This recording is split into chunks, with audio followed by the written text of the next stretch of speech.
Triple Crown season seems to get hotter and hotter every single week, and the big action this weekend is at Fairgrounds, where we'll bring you a number of stakes, including the Risen Star and the Rachel Alexandra prep for the Kentucky Oaks. You can play those races and all the races every day, anywhere through NYRA Head on over to NYRABets.com if you're not a member. We will match to $200 of your initial deposit if you use the promo code MATCH200. And all that action this weekend, you can catch on America's Day at the Races, 2:30 to 7:30. Aqueduct action, Tampa Bay action, and all of the action from Fairgrounds. We'll take a look at the 2 3-year-old prep races down at the Fairgrounds, starting with race number 12, the Rachel Alexandra. And we'll start out with the horses coming out of the prep, the Silver Bullet Day that they ran about a month ago down at Fairgrounds. Now, unfortunately, the winner of that race, Charlie's Penny, she's unable to race. She's on the shelf right now. We look forward to her coming back. But the second and third finishers will be coming back. Now, I was trying to bet against Charlie's Penny, so from a gambling standpoint, I'm sorry she's gone, but obviously we hope that she ends up okay. I thought that of the horse that ran there, Super Sensational is the one that you probably want. I'm not sure why they rated her last time. It did her no good. And she did well to finish second behind a very, very slow pace. She has the speed to be forward in here. And given there isn't an abundance of speed, perhaps the 4 Off We Go is the speed. I think she needs to be forward in this race much more so than last time. Whether that means she's good enough, I don't really know, but I do think her chances were compromised by being taken to the back of the pack in what was a woefully slow pace. The main 2 in here, though, are coming from the Goldenrod. We saw them run back at Churchill on our America's Day at the Races shows, and that's Clairiere, the second-place finisher, and Travel Column, yet another powerhouse from the Brad Cox stable. A lot of people will tell you that Travel Column had this ridiculously tough trip and was much the best in here.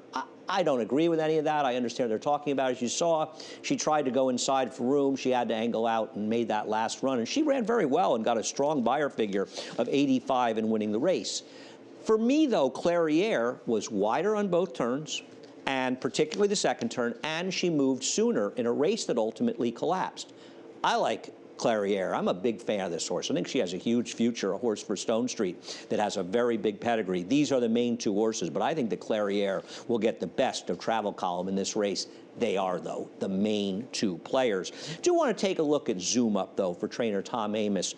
She's going to have to get faster to be competitive in here, but I'm not so sure that she can't take that step forward.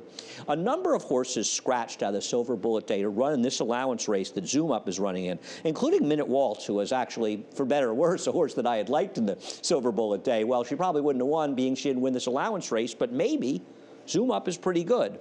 Zoom Up got a good trip in that race, but she has the speed to put herself in the game.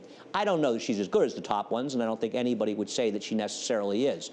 But I do think she ran well last time, beat a solid field in that allowance race, and is not impossible to at least get a piece. But for me, I prefer the 1, Clairiere.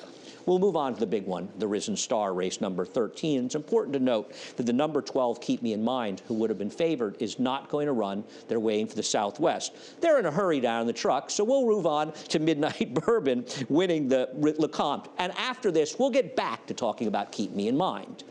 Anyhow, Midnight Bourbon should have been favored in this race in reality because he was the controlling speed and he was able to dictate the terms. I think the real question in this race is the 13, Right and Just. Are they going to be aggressive with his outside post, and can he put the pressure on Midnight Bourbon that they need to put on to beat him? I think Midnight Bourbon is good. I don't think he was totally lucky to win that race, but he did have the run of the race. Proxy ran well sitting outside of him, and I think Proxy and John Velasquez will be more aggressive from the inside, too, against Midnight Bourbon and not allow him to dictate quite so easily. Mandaloon was taken out of his game. Now, he was way overbet at 4 to 5 last time. He has not shown in his prior races that he was necessarily any better than the winner. But I actually think he showed that maybe he was the right horse last time because he was taken a bit out of his game, wide chasing the whole way in the slow pace, and he never gave up.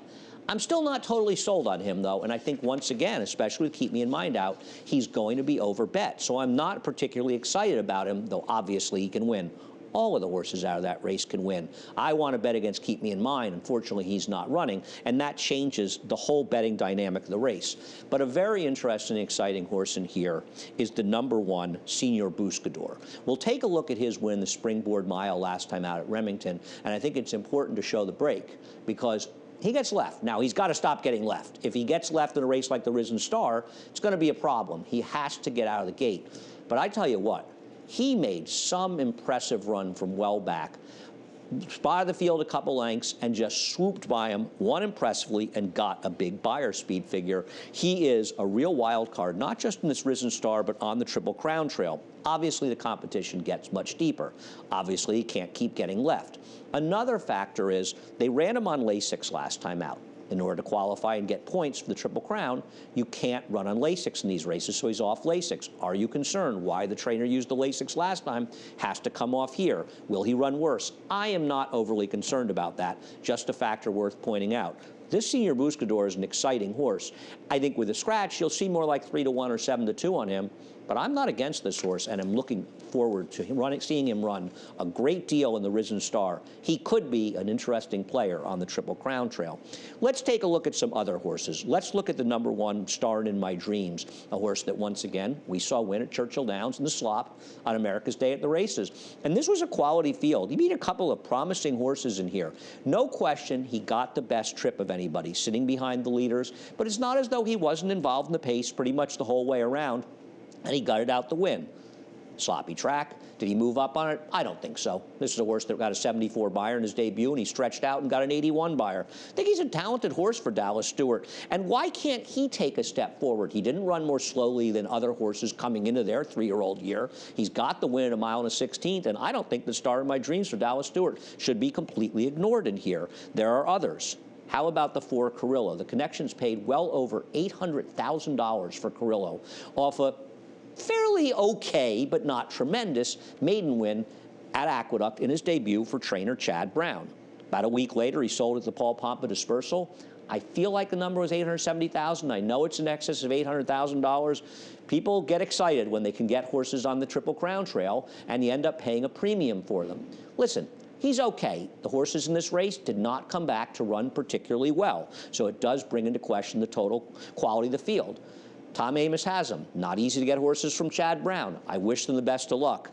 I don't believe that Carrillo is going to class up to these horses. To me, I want Senior Buscador in here. He's my top choice. I would use Midnight Bourbon. I would use Mandaloon. I don't even think Star in My Dreams is totally impossible. But the horse I'm interested in is the Remington Park Flash, the deep closer, Senior Buscador. Can he break cleanly in the Risen Star? A quick look at those 2 races, and they are all part of a bunch of races that we'll be showing on America's Day at the Races. You can play those races and all the races every day at Naira Bets. Use the promo code MATCH200 and we will match up to $200 of your initial deposit. And once again, tune into America's Day at the Races on Fox Sports 2, FS2, from 2:30 to 7:30 all day Saturday, Aqueduct, Tampa, as well as all the action from the fairgrounds. Enjoy.